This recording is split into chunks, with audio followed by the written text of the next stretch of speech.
Hey guys, welcome to your first flipped lesson of the semester. Today we're going to talk about the foundations of government, where the idea for governments began, and the state. At the end of this lesson, you will be asked to use the Google Doc link provided on Edmodo to prove your comprehension of the concepts described. Over the course of history, the state has emerged as the dominant political unit. We in the United States refer to states in a different way than the rest of the world refers to states. In order for a state to qualify, it must have four components. The first is it must have people living in a defined territory, organized politically with the authority to enforce their own laws.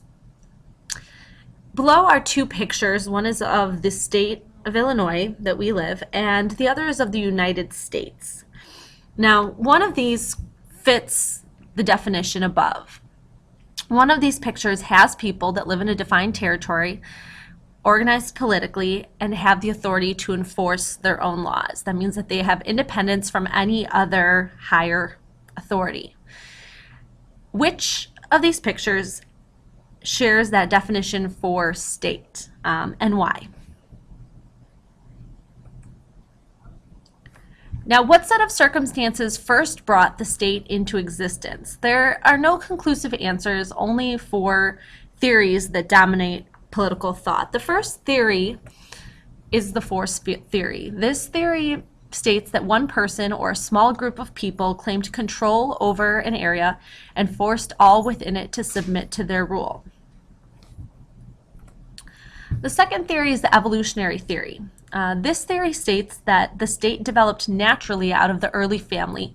In a family, one person is head, thus they symbolize the government, and throughout time, this symbolic model of there being a head of the household that runs the family developed into there being a head of government that runs a country.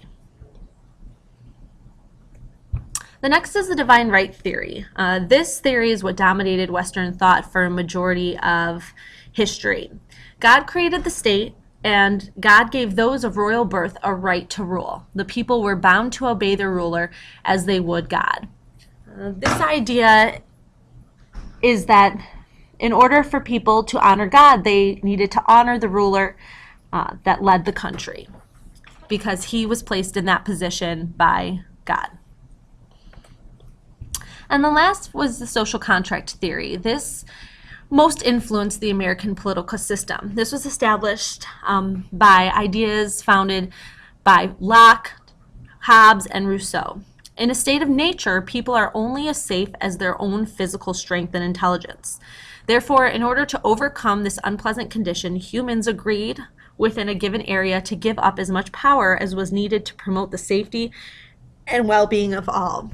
Essentially, if there were no laws, people could and would do whatever they wanted, is what these three philosophers argued. Therefore, in order for people to secure their safety, their material products, they entered into an agreement with other humans that they would give up some of their rights in order to secure those things, like life, liberty, and the pursuit of happiness. There are many different forms of government that exist in the world today, but there are three questions used to classify major forms of government.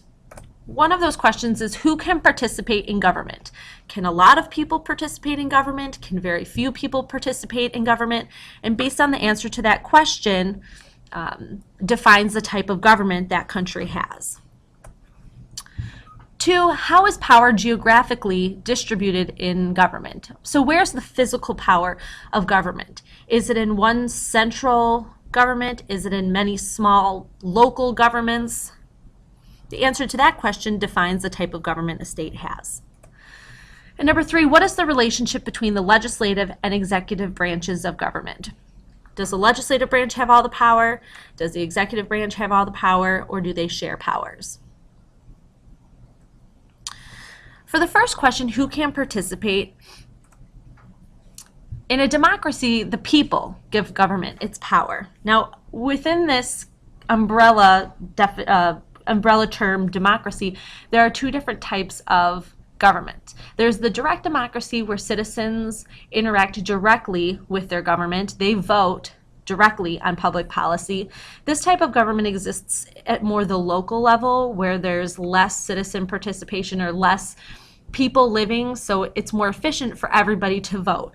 This type of government wouldn't necessarily work in the entire United States, where we have a population of 308 million. Just wouldn't be possible. Not an efficient use of time or effort.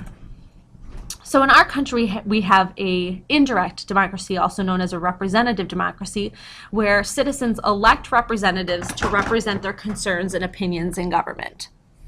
This allows for us to have a voice in government in a large country like the United States. Now, if the answer to who can participate is very few or one person, then the type of government would be a dictatorship, where those in power hold absolute authority.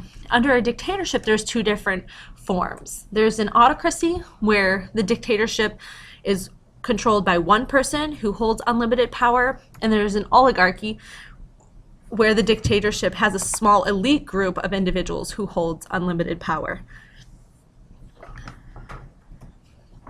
The second question is, what is the geographic distribution of power? Meaning, where is the physical power of government? One answer to this question would be unitary, where all powers are held by the government belong to a single central body. The central body creates local units of government for their convenience. This type of government exists in Great Britain. Essentially, the central government, the federal government, is the strongest body. They control the rest of the country, and the rest of the country breaks up into smaller units that does the will of the federal government. A different answer to this question would be federal, where the governmental power is divided between a central government and local governments. Both levels act directly and have laws of their own. This type of government exists in the United States. Essentially what this means is we have a federal government which exists in Washington, D.C., and we have a local government which exists at the state level. Ours is in Springfield.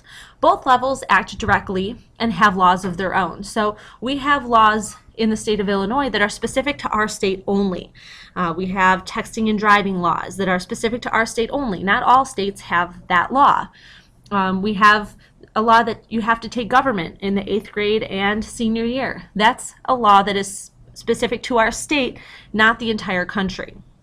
However, in a federal government, there's also federal laws that exist and must be followed by the entire country. For example, you must be 21 years old in order to drink. The last is a confederation, an alliance of independent governments with a weak central body. The central organization only handles matters that the independent governments assign to it.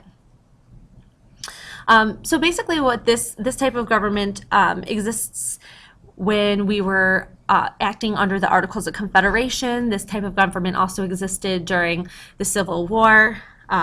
This type of government still exists for the European Union. What this just means is that the federal government is weak and the state governments are strong.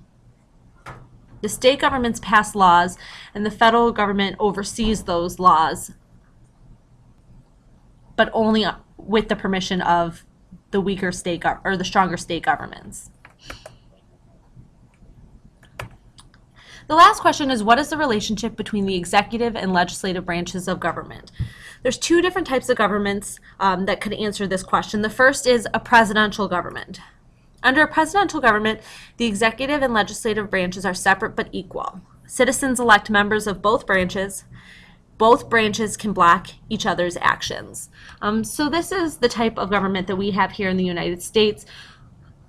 There are powers that only the executive branch has, and there are powers that only the legislative branch has, and they can't really interfere with each other's except for a few checks and balances.